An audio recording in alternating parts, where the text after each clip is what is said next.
सिर्फ कुछ लाइनें लिख देने से कि मुझे ग्रैटिट्यूड है इस चीज़ के लिए, या मैं अपने आसपास के लोगों को, अपने आसपास की सिचुएशन को ब्लेस कर रही हूँ, इससे हो क्या जाएगा? पता है इससे सबसे बढ़िया चीज़ क्या होगी? आपका इमोशनल कॉम्पोजिशन चेंज हो जाएगा। अभी आपके जो इमोशन हैं उनमें कहीं ना कहीं क्रिटिसिज्म है कि आप अंदर ही अंदर अपने पेरेंट्स को, आसपास के लोगों को क्रिटिसाइज कर रहे हो। अभी आपके अंदर कहीं ना कहीं एंगर है, मेरी लाइफ में ये हो गया, मेरी लाइफ में वो हो गया। लेकिन अगर आपने एक बार ग्रेटिट्यूड पे करना चालू किया तो आपको ये भाव भी आएगा कि आप लकी हो।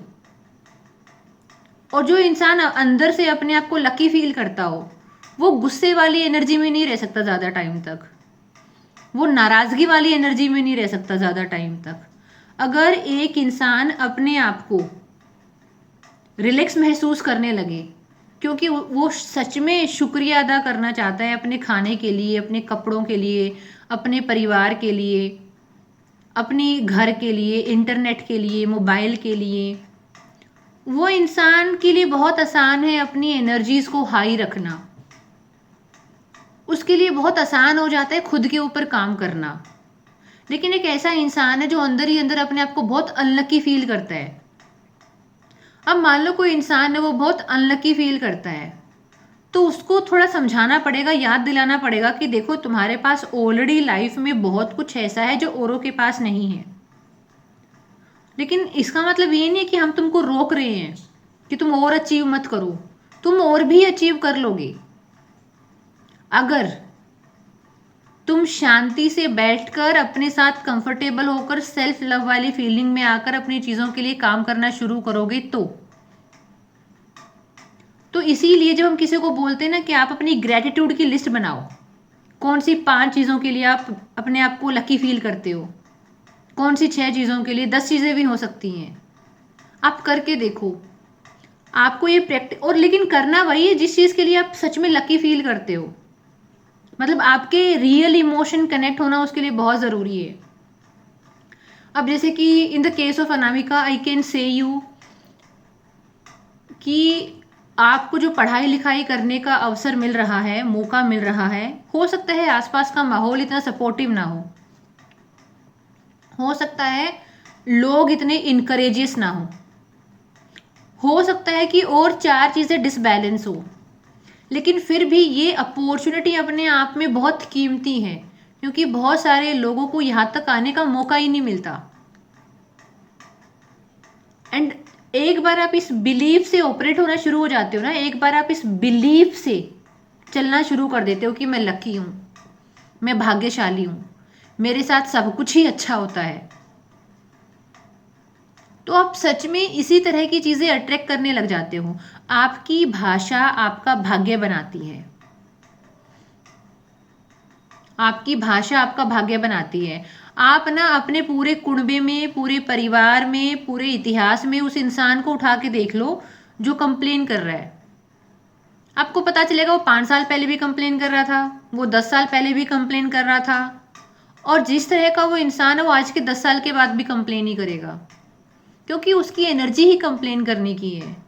और एक इंसान जिसकी एनर्जी कंप्लेन करने की है वो कुछ दूसरी तरह की चीज़ें अट्रैक्ट ही नहीं करेगा, उसके पास वही चीज़ें चल चल के आएंगी। क्योंकि आप सोच के देखो ना, किसी इंसान को लाइफ में कुछ भी अच्छा करना है तो उसको पेशेंस रखना पड़ेगा, ऑप्टिमिस्टिक होना पड़ेगा, आशावादी होना पड़ेगा, पेशेंस रखना पड़ेगा, हार्डवर्क करना पड़ेगा, और बहुत सारी चीज़ों को सरेंडर करना पड़ेगा, क्योंकि हर चीज़ तो उसके वश में है भी नहीं।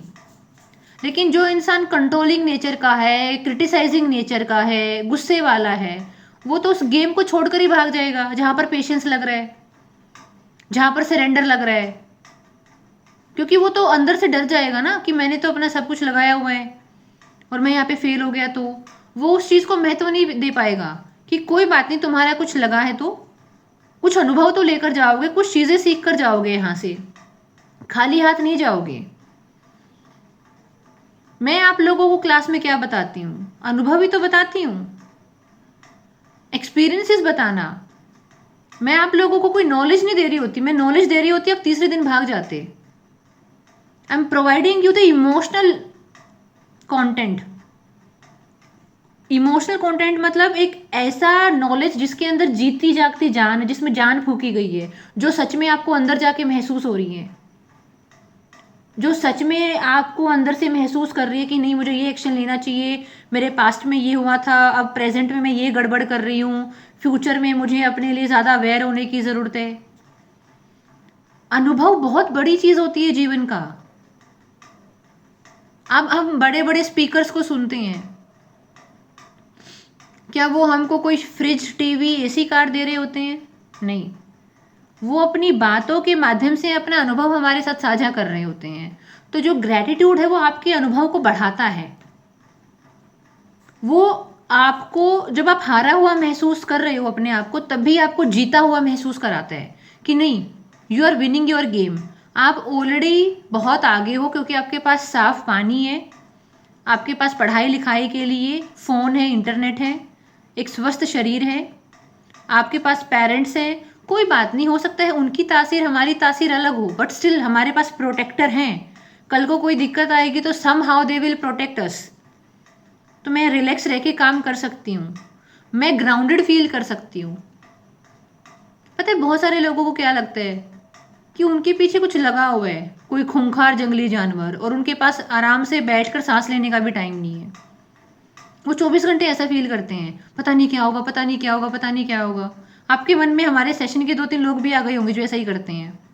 उनको लगता है कि उनके पीछे कोई वाइल्ड एनिमल, कोई जंगली सांड पड़ा हुआ है, और उनके पास आराम से बैठकर सांस लेने का और पानी पीने का भी टाइम नहीं है।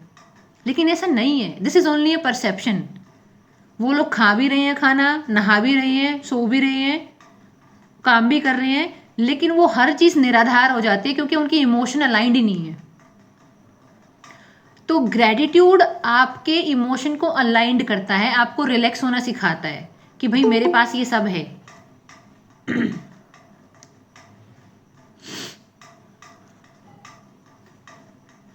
तो एक तो ग्रेटिट्यूड और एक ब्लेसिंग। पता है जब हम किसी को ब्लेस करना शुरू करते हैं, आप ये बताओ, मतलब जब हम बोलते हैं ना कि अरे ब्लेस हिम, ब्लेस हर, मतलब जो इंसान ब्लेस करता है वो कहीं ना कहीं हायरार्की में ऊपर प्लेस होता है, क्योंकि वो ब्लेस कर रहा है ना। ब्लेस करने का मतलब you are giving some of your good energy in the person front of you, यानी आप अपनी तरफ से कुछ ऊर्जा सामने वाले इंसान को दे रहे हो, यानी आप हाइयर पेडेस्टल पे आ रहे हो, आप ऊंचे पद पर आ रहे हो। तो जब जब आप किसी को ब्लेस करोगे ना, आप अपने आप को एक ऊंचे पद पे महसूस करोगे। जब जब आप किसी को ब्लेस करोगे, अपने आप को उस इंसान के समतुल्य नहीं, उससे ऊपर पाओगे अपने आप को। और पता है जब हम किसी को ब्लेस करते हैं तो फिर हम अपनी बॉडीली आइडेंटिटी के साथ जुड़ाव हमारा कम हो जाता है। शरीर हो सकता है, उम्र कम हो शरीर की सामने वाले इंसान की तुलना में, लेकिन हमारी एनर्जी, हमारी स्पिरिट सामने वाले इंसान से ज़्यादा है। इसीलिए हमारे मन में ये भाव भी आ रहा है कि भगवान इसको ब्लेस करे, इसकी लाइफ को इजी बनाए, मुझे इससे कुछ नहीं चाहिए। आप है ना, जिस इंसान के साथ आपका खराब से खराब रिश्ता है, आपके पार्टनर हैं, हस्बैंड है, बॉयफ्रेंड है, घर में मम्मी पापा है, आप है ना 1 महीना ट्राई करके देख लो। आप 1 महीना ना सच में उनको ब्लेस करके देख लो। आप उनकी लिमिटिंग बिलीफ देख लो। आप उनको ब्लेस नहीं कर पाओगे अगर आप उनकी लिमिटिंग बिलीफ नहीं देख पा रहे, अगर आप उनकी वायरिंग नहीं देख पा रहे, अगर आप नहीं देख पा रहे कि उनके कौवे का रंग सफ़ेद है। उतना ज्ञान, उतना नॉलेज तो आपके पास होना चाहिए। But once you start identifying कि यार ये मेरी मदर हैं, इनके कुछ जीवन के अनुभव हैं और ये उन्हीं के बीच में धसी हुई हैं। अब बेशक से ये दुखी हो रही हैं, परेशान हो रही हैं, लेकिन ये यहाँ से निकल के नहीं जाएंगी। ये अपने इमोशनल कॉम्पोजिशन को चेंज नहीं करेंगे, अपनी फिलोसफी को चेंज नहीं करेंगी, क्योंकि इनकी कंडीशनिंग हो चुकी है। जब आपको समझ में आ जाता है ना, मतलब जब आपको समझ में आ गया कि स्क्रीन ब्लैक है, स्क्रीन ब्लैक है, एक बार आपको समझ में आ गया है, you will stop fighting it कि ग्रीन क्यों नहीं है, ग्रीन क्यों नहीं है, ग्रीन क्यों नहीं है, क्योंकि आपको बहुत रिलैक्स होकर गहराई से समझ में आ गया ब्लैक है। तो you will not fight with it. तो वंस यू हैव क्लैरिटी, आपके बहुत सारे बैटल तो वहीं पे ऑटोमेटिकली खत्म हो जाते हैं। समझदार इंसान ज्यादा बैटल नहीं लड़ता। जो एक मिनट रुका जी, एक मिनट। समझदार इंसान ज़्यादा फ्रंट नहीं खोलता। जैसे कि हमने बहुत बार उदाहरण के तौर पर डिस्कस किया है ना, कि जैसे कि अभी मिडल ईस्ट कंट्रीज में युद्ध चल रहा है, लेकिन फिर भी वो कोशिश कर रही हैं कि ज़्यादा से ज़्यादा कंट्री के साथ फ्रंट ना खोला जाए, मतलब ज़्यादा लोगों के साथ लड़ाई ना हो, ज़्यादा देशों के साथ हमारी लड़ाई ना हो, कम से कम बॉर्डर के ऊपर हमारी लड़ाई हो। आपने देखे अपने जीवन में ऐसे लोग जिनकी किसी से भी नहीं बनती, जिनके हिसाब से स्कूल वाले भी गलत हैं, कॉलेज वाले भी गलत हैं, रिश्तेदार सारे गलत हैं, पूरा समाज गलत है, प्रधानमंत्री नरेंद्र मोदी गलत है और राहुल गांधी भी गलत है। ठीक है, मतलब जिनके हिसाब से पूरी दुनिया गलत है। पता है क्या है उनका रीज़न? ये उस इंसान के खुद जो इमोशंस है वो बैलेंस नहीं है। वो इंसान खुद अपने सेंटर से ऑपरेट नहीं हो रहा है, उसको बहुत जल्दबाजी है, वो दूसरों को मोल्ड करना चाहता है अपने लिए, वो दूसरे की साइकोलॉजी को समझना नहीं चाहता, वो नहीं समझना चाहता कि दूसरे के भी पेन है, दूसरे का भी प्लेजर है, मतलब दूसरे का एग्जिस्टेंस है। पता है वो क्या बोलता है सरफेस लेवल पे भी और डीप लेवल पे भी? I deny all the people around me, सिर्फ मैं एग्जिस्ट करता हूँ, सिर्फ मैं ठीक हूँ, मेरी ही बातें ठीक है, सिर्फ मुझे सुनो और सिर्फ मेरी ही बातों की हाँ भरो और तुम अपनी बातें मत रखो। मतलब वो इंसान इतना ज़्यादा अपनी रियलिटी के अंदर डूब चुका है कि अब उसके सामने भगवान भी आ जाएंगे तो बोल देगा ठीक है भगवान आप ठीक हो, मैंने मान लिया, लेकिन मेरी बात सुनो। ठीक है, तो जी रूपा जी पूछिए आप।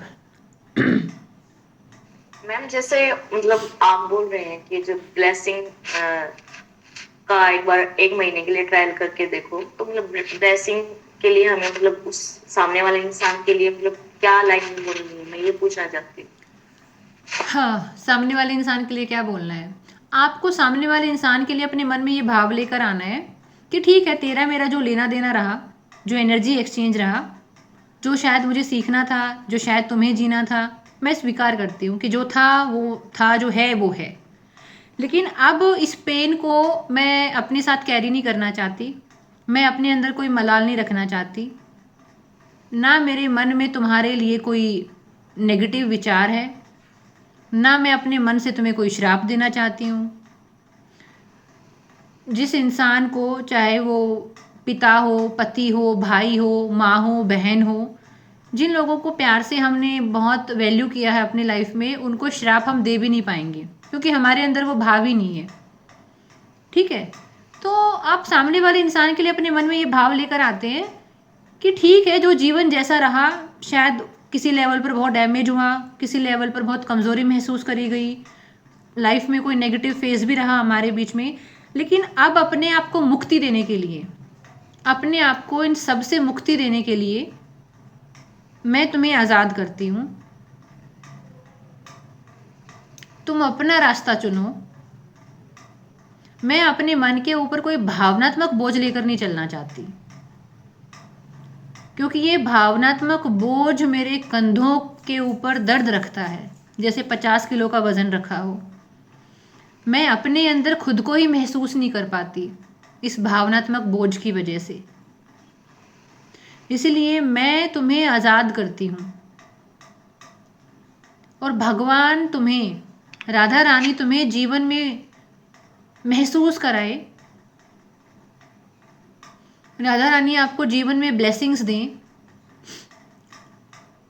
आप अपने अंदर अपनी शांति को खोज पाएं, आप खुद से मिल पाएं, क्योंकि जो इंसान खुद से नहीं मिला होता वो दूसरों को भी नहीं जान पाता।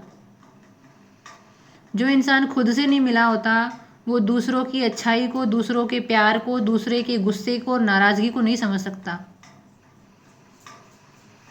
जब इंसान बाहर की चकाचौंध से, बाहर की सामाजिक दुनियादारी से, रिश्तों के प्रेशर की वजह से, या जीवन के जो दूसरे डायमेंशन हो सकते हैं उनसे बहुत ज़्यादा इन्फ्लुएंस होता है, तो अक्सर आंखों पे पट्टी बांध लेता है और उसको समझ ही नहीं आ रहा होता कि उसका अपना इंसान कौन है और दूसरा कौन है। तो हम सिर्फ अपनी तरफ से ब्लेसिंग देना चाहेंगे सामने वाले इंसान को कि आप हेल्दी रहो, खुश रहो, प्रोग्रेस करो, may God bless you, may Radha Rani bless you. और जब हम किसी को ब्लेस करते हैं ना तो हमारे अंदर उम्मीद भी नहीं रहती किसी से कुछ मांगने की। आप अपने आप को स्पिरिचुअली हाई एनर्जीज में पाते हो जब आप किसी को ब्लेस करते हो। और ये स्पिरिचुअल हाई एनर्जीज आपका फॉर्चून, आपका गुड लक लेकर आती हैं आपकी तरफ, क्योंकि आप लाइट फील कर रहे हो। आप देखो अपने आसपास के लोगों को। रूपा जी माइक ऑफ करें अपना। एक बात और बोलना चाहती हूँ मैं। हाँ जी बोलिए। जैसे जब जनवरी फरवरी में सेशन था, तो तब आपने ये कॉन्सेप्ट लेकर आए थे कि उनको ब्लेस करना है, लेकिन तब हो ही नहीं पा रहा था क्योंकि शिकायतें इतनी ज्यादा थी कि कैसे करें ब्लेस, कैसे करें उनको ब्लेस। लेकिन अब लगता है कि हाँ, मतलब वो चीजें लाइट पड़ रही है, शिकायतें कम हो रही है, अब कर सकते हैं ब्लेस। तो इसलिए मैंने पूछा कि हाँ भाई, हो सकता है अभी। हाँ, पता है रूपा जी, इसीलिए मैं लोगों को बोलती हूँ कि आप पेशेंस रखो, क्योंकि यहाँ पर हम मैगी नहीं बना रहे ना, 2 मिनट नूडल्स वो नहीं बना रहे। आप अपना जीवन बना रहे हो। शायद आप 3 साल किसी कॉलेज में पढ़ोगे, कोई डिग्री भी ले आओगे, लेकिन उस डिग्री की यूटिलिटी इस बात के ऊपर डिपेंड करती है कि आप कितने संयमित हो, आप अपने वश में कितने हो, आप खुद से कितने कनेक्टेड हो, आप लाइफ को लेकर कितना अच्छे से चल पा रहे हो। यहाँ पर शायद मैं आपको कोई सर्टिफिकेट और डिग्री नहीं दे पाऊंगी कुछ, क्योंकि उतनी तो मेरी भी हैसियत नहीं है। लेकिन पता है क्या है, यहाँ से अगर हम जुड़े रहे, काम करते रहे, तो फिर आपको कोई डिग्री भी डिफाइन नहीं कर पाएगी। You will be far more important and a valuable resource than a degree itself, क्योंकि आप लाइफ को जीना सीख गए, उसको बैलेंस करना सीख गए। आपको लाइफ के सिलेबस के बारे में पता है कि भाई कितना भी क्वेश्चन बाहर से आ जाए, आंसर मेरे अंदर से ही आएगा, चीज़ें कितनी भी आउट ऑफ सिलेबस क्यों ना हो, जवाब मुझे अपने अंदर से ही मिलेगा। लेकिन उसकी कंडीशन ये है कि मुझे शांति से, गहराई से अपने साथ बैठना पड़ेगा। और पहले पता है मुझे ये थॉट नहीं आता था, लेकिन अब आजकल मुझे नया थॉट और आने लग गया है। अब मुझे सच में ये महसूस होता है जैसे कि सुजाता जी हैं, हमारी पुष्पांजलि जी हैं, और विक्की भाई हैं, इन लोगों के बच्चे हैं। नाउ अब मुझे लगता है कि जो यहाँ से ये लोग एनर्जी लेके जा रहे हैं ना, सम हाउ टीचिंग्स की फॉर्म में, एनर्जी की फॉर्म में, वो इनके बच्चों तक भी पहुँचेगी, because now they will be more of a good human being. Mother, father, brother, sister, relationship, ये सब ठीक है अपनी जगह पे, लेकिन जब आप ना ह्यूमन बींग होने को ज़्यादा लेबल करने लग जाओ कि हम इंसान हैं, हम महसूस कर सकते हैं, हमारे पास बहुत सारे इमोशन होते हैं, तो पहले नहीं आता था मुझे ये थॉट। मुझे भी काम करते करते इस इवोल्यूशन के टाइम पे समझ में आया है कि पता है, जिस इंसान ने ना अपने ऊपर 4-5 महीने रह के यहाँ पे काम कर लिया, अब वो जिसकी लाइफ में भी जाएगा ना, वो सामने वाला लकी है जिसको आप मिल रहे हो। आप लकी हो नहीं हो वो तो बात की बात है, आप लकी हो कि नहीं हो, लेकिन ये मैं आंख मूंद कर कह सकती हूँ कि आप किसी की लाइफ में जा रहे हो तो सामने वाला लकी है, क्योंकि now you are better human being. आप अपने इमोशन को भी समझ सकते हो और आप सामने वाले इमोशन को भी समझ सकते हो। आप अपनी इमोशनल नीड्स के लिए भी अवेयर हो, आप सामने वाले की नीड्स के लिए भी अवेयर हो, लेकिन उसकी वजह से आप अपना सेंटर नहीं छोड़ोगे और उसको भी यही सिखाओगे लाइफ में कि ठीक है, इतने सामाजिक दबाव में मत आओ, पारिवारिक दबाव में मत आओ, दुनिया की रेस में पार्टिसिपेट मत करो, क्योंकि ये रेस अनएंडिंग है। तुम थोड़ा रिलैक्स होकर चिल करो लाइफ में। नाउ अब आप एक परमानेंट हीलर हो उसकी लाइफ के, ठीक है। तो कहने का मतलब ये है, ब्लेसिंग वाली फील, किसी को ब्लेस करना, किसी चीज़ के लिए ग्रैटिट्यूड फील करना, सिर्फ वो लोग कर पाएंगे जिन लोगों ने अपने अंदर सेटल होना सीख गए हैं, ठीक है। अभी बहुत सारे लोगों के लिए सिर्फ इन्फॉर्मेशन होगी कि अच्छा ऐसा भी कुछ होता है, लेकिन शायद यही बात 4 तरीके से बताई जाए सेशन में, फिर 4 लोग अपनी कहानियाँ बताएं, फिर किसी 1-2 इंसान को डांट पड़ जाए, फिर ज़्यादा अच्छे से समझ में आ जाती है। दीदी मैं ये ना आसानी से कर लेती हूँ, आप बहुत ज्यादा, क्योंकि ये चीजें ना मेरे अंदर कुछ, तो मैं ये कह सकती हूँ पहले से भी थी। आप भजन सुनते हो ना, बहुत ज्यादा क्लियरिटी आप भजन सुनते हो ना, तो आप डिवाइन के साथ बहुत कनेक्शन फील कर पाते हो, आप इसीलिए कर पाते हो। हाँ जी दी, मैं हर किसी को माफ भी कर सकती हूँ, हर किसी की भी बातें सुन लेती, लेकिन पहले हाँ सेंटर का नहीं पता था कि खुद को अपना सेंटर कैसे वो करना है, ये चीजें नहीं पता थी। हाँ सुनती सबको थी, क्योंकि मुझे ये लगता था कोई भी हो भी सुन लेना चाहिए एक बार किसी को, तो ये मेरे अंदर बहुत ज्यादा है। अच्छा, मैं ना कुछ पूछने वाली थी, मैं भूल गई। आपको सुनते सुनते इतनी मदहोश हो गई मैं आपकी बातों में। ठीक है। तो हाँ, किसी को कोई क्वेश्चन पूछना है तो आप पूछो, फिर हम मेडिटेशन के लिए चलते हैं।